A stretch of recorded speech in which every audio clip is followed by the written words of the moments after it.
নীরা চোখ খুলতেই দেখে কালো স্যুট বুট পরিধান করা কিছু লোক তার দিকে ট্যাপ ট্যাপ করে তাকিয়ে আছে।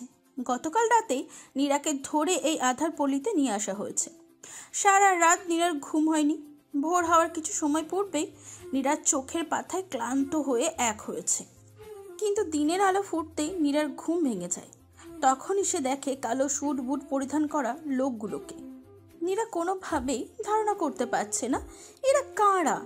এই নগরীতে রেগুলার যাতায়াত করা কোনো লোক হলে একে একে আসতো। একসাথে এতগুলো লোকের উপস্থিতি নীরা ভাবনার শক্তি হারিয়ে ফেলে। তার উপরে আবার সকলে স্যুট বুট পরিধান করে এসেছে। নীরার ভিতরে উথাল পাতাল করতে থাকে। নীরার কোনো কিছুই মাথায় কাজ করছে না। নীরা তাড়াতাড়ি করে শোয়া থেকে উঠে বসে। এরই মধ্যে লোকগুলো নীরার দিকে অগ্রসর হয়। নীরা এতগুলো লোককে একসাথে তার দিকে এগিয়ে যেতে দেখে বিছানায় এক কোণে জড়সড় হয়ে বসে বলে, আপনারা কারা? আর এতগুলো লোক একসাথে আমার রুমে কি করছেন? লোকগুলো নীরার কথার প্রত্যুত্তরে কিছু না বলে নীরার চোখ একটা কালো কাপড় দিয়ে বেঁধে ফেলে। লোকগুলোর আচরণে নীরা প্রচণ্ড ঘাবড়ে যায়। তবে নীরা যথেষ্ট সাহসী। ঘাবড়ে গেলেও কোনো রকম প্রতিক্রিয়া না করে নিজেকে শক্ত করে এটা ভাবে যে কপালে যেটা লেখা আছে সেটাই ঘটবেই। লোকগুলো নীরার চোখ বেঁধে নীরাকে নিয়ে রুম থেকে বের হতেই মধ্যবয়স্কী একটা মহিলা লোকগুলোকে বলে, আপনারা এই মেয়েকে কেন নিয়ে যাচ্ছেন? আপনাদের সাথে আমার ডিল হয়েছে অন্য মেয়ের। এই মেয়েকে নিয়ে তো কোনো ডিল হয়নি। আপনারা এই মেয়েকে ছাড়ুন। এই মেয়েকে গতকালকেই আমার এখানে আনা হয়েছে। এই মেয়েকে আমি আপনাদের সাথে দেব না। এই মেয়ে দ্বারা আমি অনেক টাকা ইনকাম করতে পারবো। আপনাদের অল্প সংখ্যক টাকার বিনিময়ে এই মেয়েকে আমি আপনাদের সাথে কোনোভাবেই দিব না। এই মেয়ে আমার জন্য সোনার হরিণ। লোকগুলো মধ্যবয়সী মহিলার কথা শুনে ব্যাগ থেকে মোটা অঙ্কের 2টা টাকার বান্ডিল বের করে এগিয়ে দিয়ে হাতের ইশারায় মধ্যবয়সী মহিলাটাকে বলে মুখ বন্ধ করতে। মধ্যবয়সী মহিলাটা টাকাগুলো নিয়ে স্যুট বুট পরিধান করা লোকগুলোর কথা মতন মুখে তালা লাগায়। তার দরকার টাকার। সে এই সমস্ত কাজকর্ম চালায় একমাত্র টাকার জন্য। টাকা পেলে তার আর কিছুই চায় না। লোকগুলো মধ্যবয়সী মহিলাটাকে টাকা দিয়ে নীরাকে সঙ্গে নিয়ে আধার নগরী থেকে বেরিয়ে গাড়িতে উঠে বসে। নীরার কোনো ধারণা নেই তাকে কোথায় নিয়ে যাওয়া হচ্ছে। চুপচাপ গাড়ির মধ্যে বসে আছে সে। কিছুটা পথ যাওয়ার পর হুট করে গাড়িটা থেমে যায়। নীরা কিছুই দেখতে পারছে না, চোখে কালো কাপড় বাঁধা থাকার কারণে। এতটা সময় দুজন লোক দুপাশ থেকে নীরার হাত শক্ত করে চেপে ধরে বসেছিল। গাড়ি থামার পর কিছু লোক গাড়ি থেকে নেমে যায়। তবে নীরাকে নিয়ে দুজন লোক এখনো গাড়ির ভিতরে বসে আছে। এমন সময় প্রচণ্ড গোলাগুলি শুরু হয়। স্যুট বুট পরিধান করা লোকগুলোর সাথে অন্যান্য কিছু লোকের তুমুল লড়াই শুরু হয়েছে। নীরা গুলির শব্দ শুনেই বুঝতে পারে কোনো ঝামেলা হয়েছে। নীরাকে ধরে রাখা দুজন লোকও কিছু সময় পর নীরাকে একা গাড়িতে রেখে নেমে পড়ে। নীরার আশেপাশে কেউ নেই। নীরা একাই গাড়ির মধ্যে। কেউ না থাকায় নীরা চটজলদি নিজের চোখের বাঁধন খুলে ফেলে। গুলি চালানোর শব্দ সময়ের সাথে সাথে বাড়তে শুরু করে। নীরা গাড়ির ভিতর থেকে বাইরে তাকিয়ে দেখে স্যুট বুট পরিধান করা লোকগুলোর সাথে কাদের যেন তুমুলভাবে মারামারি লেগেছে। দুপক্ষের লোকেরাই মেশিনের সাহায্যে লড়াই করছে। নীরার সাথে সাথে প্ল্যান করে সে গাড়ি থেকে নেমে পালিয়ে যাবে। এই তো সুযোগ তার পালিয়ে যাওয়ার। চিন্তাভাবনার মোতাবেক নীরা দুপক্ষের ঝামেলার সুযোগ নিয়ে গাড়ি থেকে বেরিয়ে পিছন থেকে চুপিসারে পালিয়ে যায়। অবশেষে তার মুক্তি মিলেছে। সারা দিন পালিয়ে পালিয়ে বেড়ায় নীরা। এই শহরে কোনো কিছুই নীরা চেনে না। একদম অপরিচিত একটা শহর। কোথায় যাবে কি করবে কোনো ধারণা নেই নীরার। তার উপরে পকেটে কোনো টাকা নেই। তার সাথে থাকা ব্যাগে কিছু টাকা ছিল, কিন্তু সেই ব্যাগ এখন কোথায় সেটা নীরা নিজেও জানে না। সারাদিন না খেয়ে এদিক সেদিক পালিয়ে বেড়ায়। কখন না জানি সেই লোকগুলো তাকে আবারও খুঁজে বের করে ফেলে। ক্ষুধার্ত শরীর নিয়ে রেল স্টেশনে একপাশে চুপচাপ বসে আছে। অনেক রাত হয়ে এসেছে। স্টেশনে মানুষ ধীরে ধীরে কমছে, কিন্তু একটা ছেলে বেশ কিছু সময় ধরে নীরার দিকে তাকিয়ে আছে। নীরা সেই দিকে বেশি একটা ভ্রুক্ষেপ করে না, কিন্তু কিছু সময় পর ছেলেটা নিজেই নীরার কাছে এগিয়ে এসে বলে, এই যে ম্যাম, আপনাকে আমি বেশ কিছু সময় ধরে লক্ষ্য করছি। আপনি এত রাতে একা একটা মেয়ে একা একা এখানে বসে আছেন। আপনার কি কোনো সমস্যা হয়েছে? নীরা চুপ করে থাকে, কারণ এই জামানায় মানুষকে বিশ্বাস করা চরম বড় ভুল। কাউকে নিজের দুর্বলতার কথা বললেই সে সুযোগ নিতে বসে থাকে। তাই সেই ছেলেটাকে এড়িয়ে যাওয়ার জন্য কথার উত্তর না দিয়ে চুপচাপ নিজের মতন বসে আছে। তবে ছেলেটাও নাছোড়বান্দা। মেয়েটার কাছে কথার কোনো উত্তর না পেয়ে আবারও প্রশ্ন করে, আপনি কি কোনো সমস্যায় পড়েছেন? আসলে আপনাকে দেখে আমার ভালো কোনো পরিবারের মেয়ে বলেই মনে হচ্ছে। তার উপর একাকী এত রাতে এখানে এইভাবে বসে আছেন, তাই আসলে জানতে চেয়েছি আমি। আমার কি হয়েছে সেটা জেনে আপনার কাজ কি? না, আমার কোনো কাজ নেই, তবে যদি সম্ভব হয় আপনাকে আমি সাহায্য করব। হয়েছে, আর উদারতা দেখাতে হবে না। সাহায্যের নাম করে আমার ফায়দা লুটতে চাচ্ছেন, সেটার আমাকে বোঝাতে হবে না। দেখুন, আপনি আসলে আমায় ভুল বুঝছেন। আমি আসলে এমন ছেলেই নই। আপনি কোনো সমস্যায় পড়ে থাকলে আমি সত্যি আপনাকে সাহায্য করব, কারণ এই শহরটা ভালো না, অনেক নোংরা একটা শহর। কখন কে এসে আপনার সরলতার সুযোগ নেয় কোনো ঠিক নেই। তাই আসলে আপনার সমস্যার কথা জানতে চেয়েছি। আপনি যে সুযোগ নেবেন না তার নিশ্চয়তা কি? আমায় দেখে আপনার ওরকম মনে হচ্ছে? না, তা মনে হচ্ছে না। তবে আপনার ভিতরগত রূপ সম্পর্কে তো আমার ধারণা নেই। দেখুন, আপনি একদম নিশ্চিন্তে থাকুন। আমার দ্বারা আপনার কোনো ক্ষতি হবে না, এটা অন্ততপক্ষে আমাকে ভরসা করতে পারেন। আর যদি আমার সাহায্য আপনার কোনো প্রয়োজন না পড়ে তাহলে আমি চলে যাচ্ছি। অকারণে আপনাকে সাহায্যর নাম করে আর বিরক্ত করতে চাচ্ছি না। নীরা ছেলেটার কথার প্রতি উত্তরে কিছু না বলে চুপ করে থাকে।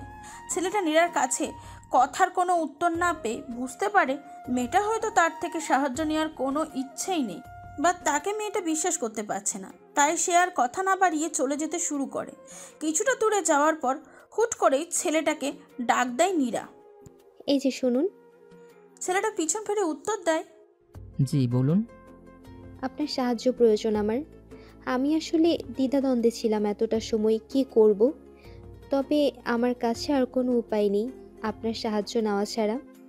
নীরা বসে থেকে উঠে ছেলেটার কাছে এগিয়ে গিয়ে কথাগুলো বলে। ছেলেটা নীরার কথা শুনে বলে, জি বলেন, কিভাবে সাহায্য করতে পারি আপনাকে? আচ্ছা বলছি, তার আগে পরিচয় দিয়ে নিই। আমার নাম নীরা, আমি কলকাতায় থাকি। আসলে আমাকে কিছু মানুষ কলকাতা থেকে বাংলাদেশে ধরে এনে গতরাতে পল্লীতে ছেড়ে দিয়েছে। এরপর কিছু লোক আমাকে পল্লী থেকে নিয়ে যাওয়ার সময় রাস্তায় তাদের সাথে অন্য কিছু লোকের ঝামেলা লাগে। আমি সেই সুযোগে তাদের গাড়ি থেকে পালিয়ে যাই। এরপর সারাদিন এদিক সেদিক পালিয়ে বেড়াই এবং সন্ধ্যার পর এখানে এসে বসে থাকি। সেই থেকে এখন অবধি আমি এখানে। আচ্ছা, আপনি কি আমাকে একটু থাকার জায়গা দিতে পারবেন? ছেলেটা নীরার কথা শুনে চিন্তায় পড়ে যায়, কারণ সে নিজেও এই শহরে একা থাকে একটা বাসা ভাড়া নিয়ে। এই মেয়েকে সে কিভাবে থাকার জায়গার ব্যবস্থা করে দিবে? পরিবার নিয়ে থাকলে না হয় একটা কথা ছিল, সে নিজের বাড়িতে নিয়ে রাখতো, কিন্তু এখন তার কাছে কোনো অপশন নেই। তাই সে মেয়েটাকে বলে, দেখুন, এই শহরে আমি নিজে একা থাকি, বাসা ভাড়া নিয়ে থাকি। আপনাকে কিছু টাকা দিয়ে সাহায্য করা গেলে সেটা আমার পক্ষে সম্ভব হতো, কিন্তু আপনার জন্য থাকার ব্যবস্থা করাটা আমার পক্ষে সম্ভব নয়। প্লিজ আমাকে একটু সাহায্য করুন। আমি অনেক বড় বিপদে পড়েছি।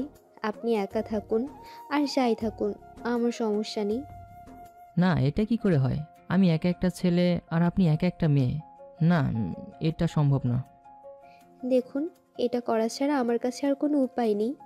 সর্বোচ্চ কিছু হলে আপনি আমার শরীরটাই হয়তো নিজের দখলে নেবেন, কিন্তু যেই লোকগুলোর হাত থেকে আমি পালিয়ে এসেছি তারা আমাকে পেলে আমার সাথে কি করবে আমার কোনো ধারণা নেই। তার উপরে আপনার কথাবার্তা শুনে আপনাকে আমার ভালো মানুষ বলেই মনে হচ্ছে। না, তাও এটা করা উচিত হবে না।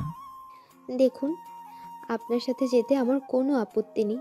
আপনি প্লিজ আমায় একটু থাকার জায়গা দিন। ছেলেটা নীরার কথা শুনে শেষমেশ রাজি হয় তাকে সঙ্গে করে বাসায় নিয়ে যেতে। নীরা ছেলেটার সঙ্গে তার বাড়িতে যায়। বাড়ি পৌঁছিয়ে রান্না বান্না করে নীরাকে খেতে দেয় ছেলেটা। নীরা মুখে খাবার প্রথম লোকমা দিতেই অবাক হয়। ছেলেটার হাতের রান্না এতটাই মজার হবে নীরা কখনো কল্পনাও করেনি। কোনো ভাবনা চিন্তা ছাড়াই নীরা ছেলেটার খাবারের প্রশংসা করে বলে, আপনার হাতের রান্না তো বেশ মজার। এত মজার রান্না আমি এর আগে খেয়েছি কিনা আমার সঠিক জানা নেই। আপনার হাতের রান্না বেশ মজার। ধন্যবাদ। আপনি কোথায় শিখেছেন এই রান্না? কোথাও শিখিনি, আসলে নিজে নিজেই রাতে রাতে শিখে গেছি। ও আচ্ছা আচ্ছা, আপনার নামটা কি জানতে পারি? জি অবশ্যই, আমার নাম আকাশ মাহমুদ, ডাকনাম মেঘ। আপনি আমাকে মেঘ বা আকাশ বলেও ডাকতে পারেন, কারণ আমায় আকাশ বলেও অনেকেই ডাকে। আচ্ছা। নীরা আর আকাশ দুজনে মিলে রাতের খাবার করে নেয়। খাওয়া দাওয়া শেষে নীরাকে আকাশ নিজের বিছানায় থাকতে দিয়ে সে সোফায় এসে শুয়ে পড়ে। নীরার শরীর ক্লান্ত থাকায় বিছানায় শোয়া মাত্রই ঘুমিয়ে পড়ে। ভোর সকালে তার ঘুম ভেঙে যায়। বিছানা ছেড়ে উঠে রুম থেকে বের হতেই দেখে আকাশ সোফায় ঘুমিয়ে আছে। নীরার কাছে ব্যাপারটা অনেক খারাপ লাগে, তার কারণে বেচারা সারাটা রাত সোফায় কাটাতে হয়েছে। মন খারাপ করে আকাশের বাসার বারান্দায় গিয়ে দাঁড়িয়ে থাকে নীরা। ঘড়ির কাঁটায় 8টা বাজতেই আকাশের ফোনের অ্যালার্ম বেজে ওঠে। আকাশ প্রতিদিন সকাল 8টা বাজে ঘুম থেকে ওঠে, নাস্তা বানিয়ে সেটা খেয়ে 9:30 নাগাদ অফিসে চলে যায়। অ্যালার্ম বাজতেই ঘুম থেকে উঠে ফ্রেশ হয়ে নাস্তা বানাতে চলে যায়। আকাশ ভাবে নীরা হয়তো এখনও ঘুমোচ্ছে। নাস্তা বানিয়ে রুমিয়ে গিয়ে নীরাকে ডাকতে গিয়ে দেখে নীরা নেই। এমন সময় নীরা বারান্দা থেকে এসে আকাশের সামনে হাজির হয়। আকাশ নীরাকে রুমে না দেখে অনেকটা চিন্তায় পড়ে যায়। পরিশেষে নীরাকে দেখে চিন্তার মাত্রা কমে। আকাশ নীরাকে নাস্তা করে নিতে বলে সে নিজেই নাস্তা করে নেয়। নাস্তা শেষে আকাশ রেডি হয়ে নীরাকে বলে, শুনুন, আপনি কিন্তু বাড়িতেই থাকবেন, আমি অফিসে যাচ্ছি। ফ্রিজে গত রাতে রান্না করা খাবার রয়েছে, আপনি ফ্রিজ থেকে সেগুলো নামিয়ে গরম করে দুপুরে খেয়ে নেবেন। আর কেউ ডাকলেও দরজা একদম খুলবেন না। বিকেলবেলা আমি এসে পরপর 3বার দরজায় টোকা দিলে দরজা খুলবেন। এছাড়া কেউ ডাকলে আপনি ভেতর থেকে ডোর গ্লাস দিয়ে দেখতে পাবেন। অবশ্য আমি ছাড়া কেউ ডাকলে দরজা খোলার কোনো প্রয়োজন নেই। আচ্ছা, সাবধানে থাকবেন। আমি অফিসে চলে গেলাম। আপনিও সাবধানে যাবেন। আকাশ নীরাকে একা বাড়িতে রেখে অফিসে চলে যায়। বিকাল 4টা অবধি অফিস করে সন্ধ্যার আগে বাড়িতে ফিরে আসে।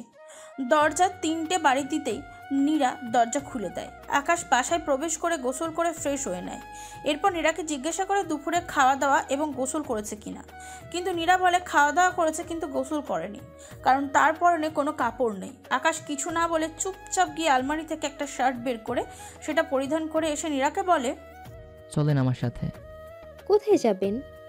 সেটা গেলেই তো দেখতে পারবেন। নীরা আর কিছু বলে না। আকাশ নীরাকে সঙ্গে নিয়ে বাসা থেকে বের হয়ে রিক্সা নিয়ে মার্কেটের উদ্দেশ্যে রওনা হয়। মার্কেটে পৌঁছিয়ে রিক্সা থেকে নেমে নীরা এক সাইডে গিয়ে দাঁড়ায় আর আকাশ রিক্সা ভাড়া চুকাচ্ছে। এমন সময় নীরা লক্ষ্য করে স্যুট বুট পরিধান করা অন্য কিছু লোক তার দিকে এগিয়ে আসছে।